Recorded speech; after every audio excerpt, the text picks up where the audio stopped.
President, it's a great honor and privilege to meet you here in Kampala today. My President, I'm very much grateful for your government and the people of Uganda for the warm welcome and hospitality accorded to me and to my delegation. Your Excellency, and Uganda have long history with Somalia.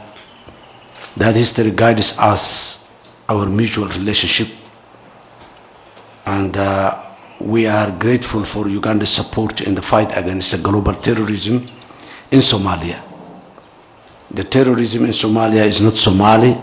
They don't have a Somali agenda, but they are global, and they have a global agenda. They wanted to rule the world from Somalia, which is impossible. Your Excellency, the UBDF, as part of the ATMIS mission, is undertaking courageous activities and operations alongside the Somali security forces. My administration is preparing to challenge with a new offensive to Al-Shabaab to defeat Al-Shabaab in the remaining territories they hold, and the main supply routes that they disturb along the new military effort we are planning right now. We will also be fighting Al-Shabaab ideologically. That ideological front is in two parts. One is the spiritual, the religion.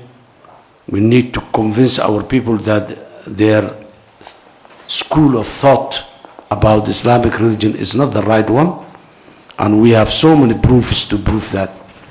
The other component of that front is the issue of patriotism, as rightly said. Somalia belongs to Somalis, and it is them who is responsible and who is in charge of it. We are also fighting Al-Shabaab in a third front, which is the financial or economic one. This time, Your Excellency, there will be a comprehensive approach to annihilate Al-Shabaab on our part in Somalia. In this regard, there is much for us to learn from Uganda, as you have annihilated an ideology-based terrorist group in your country. That experience is very, very useful to Somalia. As you can understand, Your Excellency, ATMIS mission gives us a very tight schedule and deadlines to deliver all Somali security's objectives. It's fundamental that we coordinate our joint political effort in engaging and galvanizing support from our people and our international partners to continue the effort to annihilate Al-Shabaab and deliver lasting peace and security for the people of Somalia, the region, and the world at large. Your Excellency, climate-related shocks strike Somalia every year. We are now experiencing worse drought in decades, and prospect of yet another severe climate disaster appears more likelihood in the coming. As a result, we need that ATMIS not only support security wise only, but also logistically support in rendering aid to the hard to reach drought-stricken areas where possible. Somalia seeks to strengthen economic relations with Uganda, and through trade between our two countries. Like you, I'm championing of creating opportunities at home through investment in production, which also creates jobs for the youth. In this regard, I hope your government can support Somalia's long overdue aspiration to join the East African community to foster and broaden business and investment opportunities. The Somali people are very entrepreneurial, and many have invested in this beautiful, rich country of Uganda.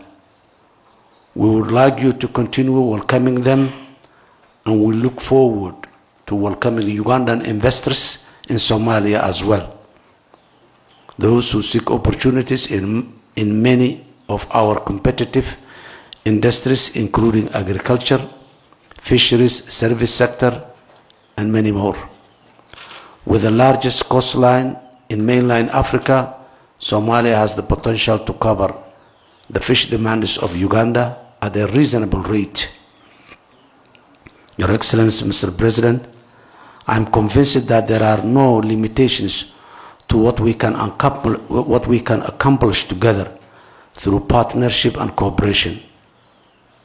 Somalia-Uganda Partnership Summit presents an opportunity for us to reflect on our partnership while also using lessons learned to build on our future aspirations, particularly from your experience here in Uganda. Your Excellency, we thank Ugandan government, which you so ably lead to providing educational opportunity to thousands of Somali students across your country. I hope we can build on this educational partnership so that we can develop our two sides human capital. In conclusion, Uganda is truly a valuable ally, supporter, and a friend and a brother to Somalia. Your personal leadership and commitment alongside your government's efforts in Somalia in the last decade have supported us to go forward to a better future. Your Excellency, on line of that, I would like to invite you to visit us so that you can share your rich experience in lifetime. And I'm again and again very much grateful for what Uganda did for Somalia in more than a decade now. And our mutual relationship has flourished based on that sacrifice that Ugandans did for Somalia, with the only interest you had to see Somalia and Somalis in a peaceful life. I thank you, Your Excellency. Thank you.